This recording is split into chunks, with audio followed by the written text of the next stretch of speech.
Susulan kemenangan Barisan Nasional, kerajaan negeri yang baru ini akan memikul tanggungjawab merealisasikan aspirasi rakyat Johor.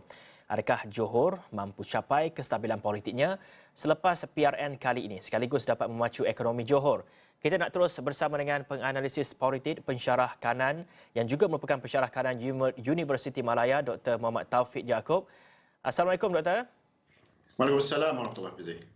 Baik, Doktor. Kemenangan BN kali ini dilihat kemenangan 2 kali berturut-turut dalam pertandingan solonya di pilihan raya negeri yang bermula di Melaka dan kini di Johor. Respon Doktor melihat kepada keputusan rakyat Johor ini?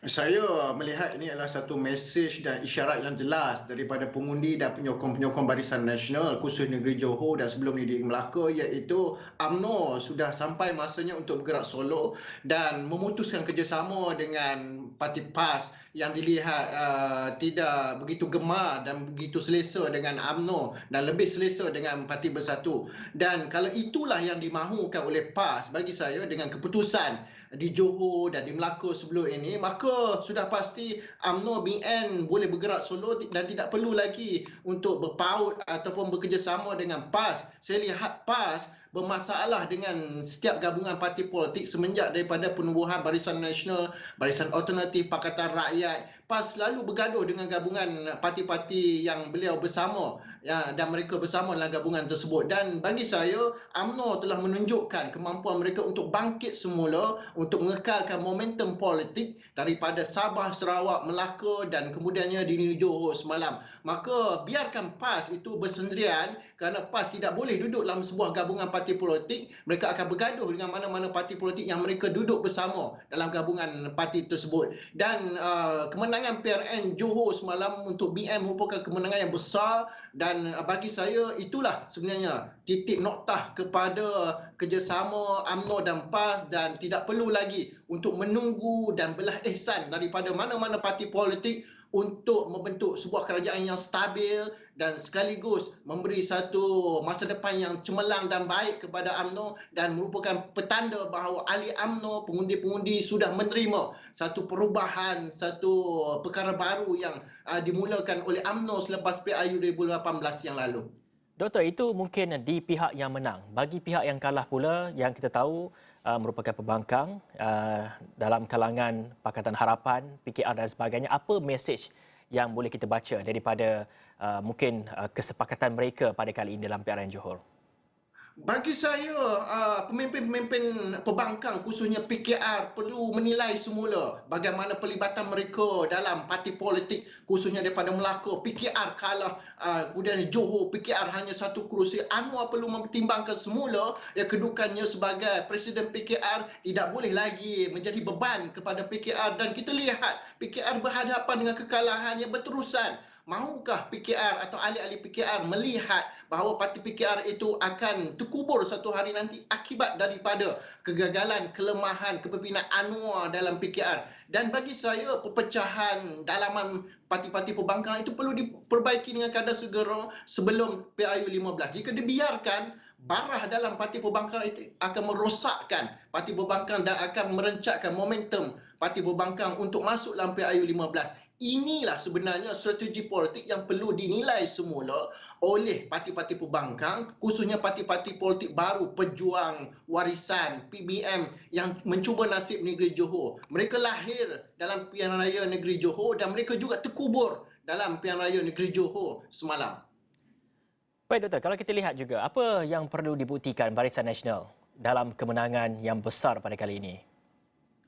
Mereka perlu mengekalkan satu momentum ini berterusan hingga PRU 15 dan yang kedua perlu menunaikan janji-janji dalam ikhtiar yang dijanjikan dalam manifesto PRN Negeri Johor supaya rakyat tidak lagi merajuk seperti apa yang berlaku dalam PRU 2018 sedangkan Negeri Johor sebelum ini merupakan kubu kuat kepada UMNO. Akhirnya UMNO tewas dalam PRU 2018 Negeri Johor. Maka sejarah tersebut jangan lagi diulang oleh UMNO BN sehingga menyebabkan mereka kalah dalam PRU 2015 peringkat Parlimen Negeri Johor. Inilah sebenarnya yang perlu diambil iktibar bukan sahaja oleh UMNO BN tapi pada waktu yang sama parti-parti pembangkang yang lain supaya survival politik mereka itu terus kekal kekal dalam politik Malaysia dan tidak mengakibatkan mereka hanya dikenali ke waktu sahaja oleh pengundi-pengundi di negara ini. Saya yakin jika pemimpin-pemimpin parti politik khususnya pembangkang duduk semeja berbincang dan pada waktu yang sama pemimpin UMNO, BN melihat bahawa peranan mereka sudah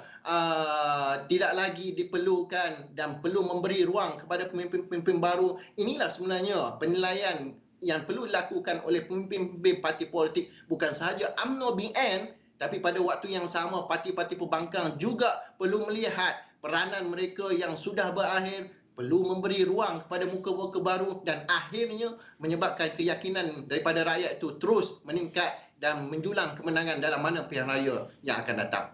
Doktor, dengan kemenangan BN lebih 2/3 daripada kerusi DUN di Johor itu, bagaimana doktor melihat? Adakah ia akan memberi lebih kestabilan di peringkat negeri yang pertama dan juga kerajaan pusat dipimpin oleh Perdana Menteri yang kita tahu kabinetnya juga ada antara parti yang bersaing di Johor itu? Apa yang diimpikan iaitu perkataan kestabilan politik negeri Johor itu sudah dijelmakan dalam PRN negeri Johor semalam. Tetapi apabila kita lihat di peringkat persekutuan, gabungan parti politik membentuk sebuah kerajaan peringkat persekutuan yang masih lagi kekal. Saya lihat dalam tempoh yang terdekat tidak perlu ada lagi pilihan raya umum kerana kita berhadapan dengan wabak COVID-19, masalah ekonomi. Kerana PRU 15 ini berbeza. PRU di peringkat persekutuan ini berbeza di peringkat negeri kerana memerlukan jentera, memerlukan modal dana yang besar dan melibatkan SOP yang lebih banyak dan ketat yang diperlukan. Dan bagi saya, kalau 4-5 bulan lagi itu mungkin boleh dipertimbangkan untuk PRU 15, tetapi mana-mana pemimpin UMNO BN saya lihat sekarang sudah yakin untuk masuk dalam PRU 15. Jika keyakinan itu terus kekal, imej dan prestasi UMNO BN itu terus dikekalkan, diperbaiki, saya yakin tidak ada masalah yang besar dengan keadaan perpecahan